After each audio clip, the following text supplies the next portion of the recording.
Сәлем көрермен, менің арнама қош келдің. Бүгін бізде ерекше күн. Менің арманымдағы контентіме алғашқы қадамым. Видеоның атауынан байқағаныңыздай, бүгін біз 20 күн ішінде өзіміздің өмірімізді өзгертеміз. Видеоның маңызына келетін болсақ, мен 20 күн бойы өзімнің өмірімді өзгертемін. Яғни күнде мен өзіме пайдалы әдетті қосу арқылы жаңадан өмірді бастағым келеді, былайша айтқанда. Бірінші байлық, денсаулық демекші, бірінші күнді мен өзімнің дене шынығуыма арнағым келді. Себебі қазіргі таңда қашықтан оқуда біз компьютердің алдында телефонды ұстап отырып, яғни денемізге мүлдем назар аудармай кеттік. Сондықтан мен осындай шешімге келдім, күніне кемінде 20 минуттан өзімнің дене шынығуыма назар аудару. Сіз егерде айтсаңыз, ой, маған бұл нәрсе ұнамайды, спорт вообще ұнамайды десеңіздер, онда сіз өзіңізге ұнайтын, өзіңізге сай келетін спорттың түрін таппадыңыз. Спорт дегенге ол кәдімгідей волейбол, жүгіріп соғу емес, ол би болсын, йога болсын, жай ғана өзіңізге арналған спорттың түрін табыңыз. Екінші күн ол табысты адамдардың басты құпиясы, ережесі, ол уақытты үнемдеп таңертең тұру. Таңертең тұру арқылы біз уақыт үнемдейміз, екіншіден денсаулығымызға ол өте пайдалы, ол режимді сақтаймыз. Айтатын нәрсе, кейбір адамдар өздерінің істеріне соншама адал болып, тіпті ұйықтамаған. Дегенмен ол дұрыс емес. Минимум ұйқы 6 сағат болу керек, максимум 9-10 сағат. Мен өзім таңертеңге шағын мотивация беремін. Яғни таңертең тұру үшін осы нәрсені істеуім керекпін деп оянамын. Сондықтан таңертеңге сіздің сүйікті ісіңізді қалдырыңыз. Сіз егерде үкі болсаңыз, ол түнімен жұмыс істеп, таңертеңгілік ұйықтап жатсаңыздар, онда сіздерге шағын чек-лист қалдырдым, яғни таңертең қалай тұру керек. Ол жақта түрлі құпиялармен бөлісемін. Жалпы ол дайын чек-лист, мен оны қазақ тіліне аудардым. Жалпы менің осындай қазақ тіліндегі нәрселерімді Telegram арнадан көре аласыздар. Оны да мен ол жаққа сақтап қойдым. Өзімнің таңғы рутинам ол су ішу және витаминдерді қабылдау. Солай мен өзімнің таңертеңгілік рутинамды орнатып, миымды осы нәрсеге дайындатқызамын. Яғни все уже таң атты, все уже сен істеп жатсың дегендей. Сондықтан бұл сигнал сіздің миыңызға. Өзіңіздің рутиналарыңызды орнатыңыздар және осы чек-листке назар аударыңыз, егер сіз үкі болсаңыздар.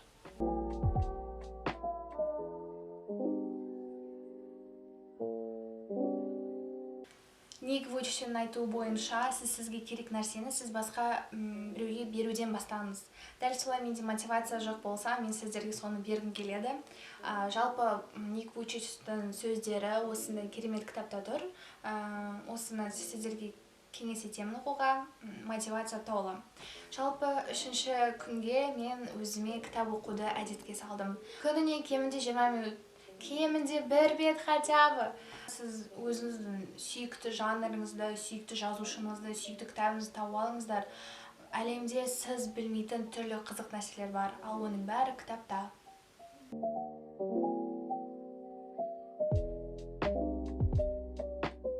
Таңертең тұрып бастадық, бірақ таңертең тұру үшін бізге не істеу керек? Әрине, ерте жату керек. Ерте жату өкінішке орай күннен күнге қиындап бара жатыр. Себебі біздің соңғы сағатымыз ол телефонға қарап өткізіледі. Ол өте дұрыс емес. Себебі артық жарық сіздің ұйқы гормондарын, яғни мелатонинді төмендеткізеді. Ұйқы гормоны аз болса, ұйқыңызда келмейді. Сондықтан ұйқыңызды дұрыстау үшін соңғы 2 сағат, жарайды 1 сағатыңызды телефонға қарамай, экрандарға қарамай өткізіңіздер. Сондықтан мен жаңағы алдыңғы әдетімді алдында осы түннің соңына қойдым. Яғни кешкісін мен кітап оқимын. Шыны керек, кітап оқысам мен кәдімгідей ұйқым келеді, сондықтан осыны дұрыс пайдаланып бастадым. Жалпы айтқанда, кешкілік рутина өзіңізге дайындаңыздар, себебі осы командаларды күнде орындау арқылы сіздің миыңызға сигнал береді. Уже кешкілік рутина, значит, уже кеш, қазір мен ұйықтаймын дейді миыңыз. Солай өзіңізге сүйікті рутинаңызды тауып алыңыздар. Мен көзіме жаттығу жасаймын, кітап оқимын. Мүлдем ұйқым келмесе, онда мен медитациялар тыңдаймын, аудиокнига, АСМР. Дәл солай өзіңіздің кешкілік мінсіз рутинаңызды тауып алыңыздар. Енді 5-ші күн. 20 санның құпиясын түсіндіңіздер деген ойдамын. Ол күніне белгілі бір іс-әрекетке кемінде 20 минуттан арнау.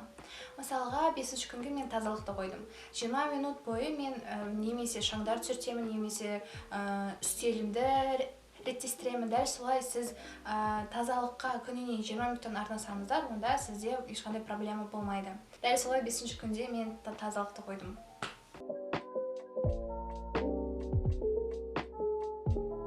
Қазіргі таңда менің басты мақсаттардың бірі ол ағылшын тілін дамыту. Яғни күніне 20 минут арқылы мен белгілі бір тақырыпты немесе ағылшынша оқу, видеолар көру сияқты мен кішкентай қадамдармен белгілі бір мақсатқа жеткім келеді. Тіпті болмағанда мен телефонды ашамын да сол жақтан түрлі құрылғылар арқылы ағылшынды үйренемін. Алдыңғы видеома кіріп кетіңіздер, сол жақта мен өзімнің сүйікті 10 ағылшын тілін үйренуге арналған құрылғылармен бөліскенмін. Кіреміз. Ал 7-ші күнге мен өзімнің хоббиімді кіргіздім, ол TikTok. TikTokке күнделікті видео салу арқылы, білмеймін бұл әдіс жұмыс істей ме, жұмыс істемей ме, бірақ мен күнде кемінде бір видеодан салғым келеді. Сондықтан күнде мен TikTokқа видео саламын, салуға тырысамын. Сондықтан TikTokыма кіріп кетіңіздер. Сонымен 7-ші күн ол TikTokқа арнау.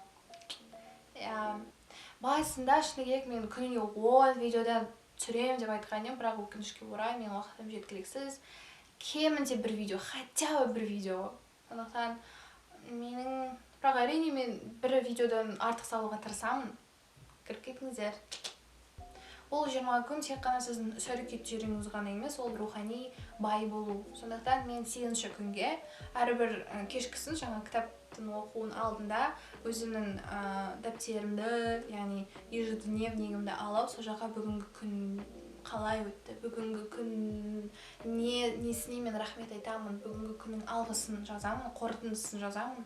Солай әрбір күнде мен өзіме отчет тапсырып отырамын. Сондықтан 8-ші күн менде отчет болды.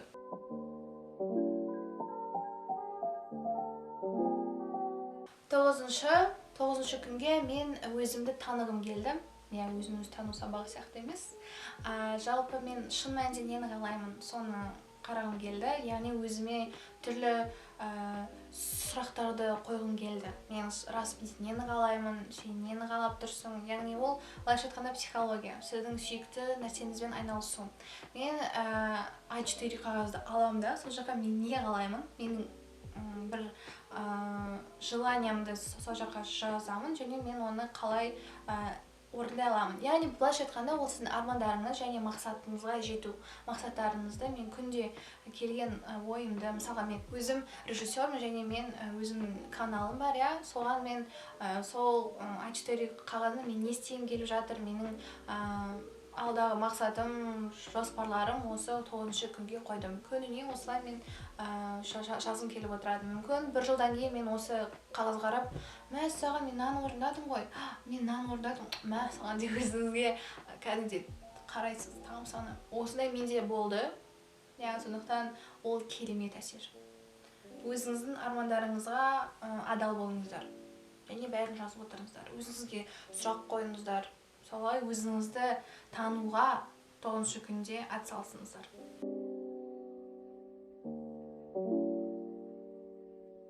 Ал 10-ші күн ол менің бұрыннан тастап кеткен нәрсем, ол пианино. Мен музыкалық мектепті бітірдім, білесіздер ме? Мен пианинода ойнап білемін, білмесеңіздер. Бірақ өкінішке орай мен оны бітіре сала тастап кеттім, себебі ұбт-ға дайындық басталды. Одан кейін мен қазір студентпін. 10-ші күнге мен осы нәрсені қолға алдым.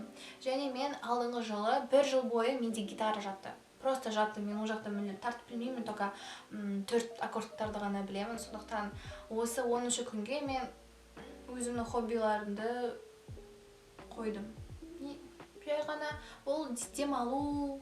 Біріншіден ол демалу, екіншіден нейрондық байланыстарыңызды қосасыздар. Сондықтан сіздің 10-ші күніңізге хоббиді қойыңыздар. Расымен де мен осы видеоны қаладым, бірақ алғашқы тәжірибем болғандықтан мен ойдағандай шықпайтын да шығар, бірақ дегенмен сіздерден қолдау күтемін. Әдеттегідей 2-ші бөлім, себебі 20 күн әлі өткен жоқ, 10 күн енді ғана өтті. Сондықтан екінші бөлімі әдеттегідей 240-нан кейін. Сондықтан бұл видеомен достарыңызбен бөлісіңіздер, өзіңізде қараңыздар, өзіңізде дамыңыздар. Сондықтан видеоны лайк басыңыздар, ұнамаса пікір қалдыра сал, арнаға тіркел. Сіздермен болған мен Аржан. Сау!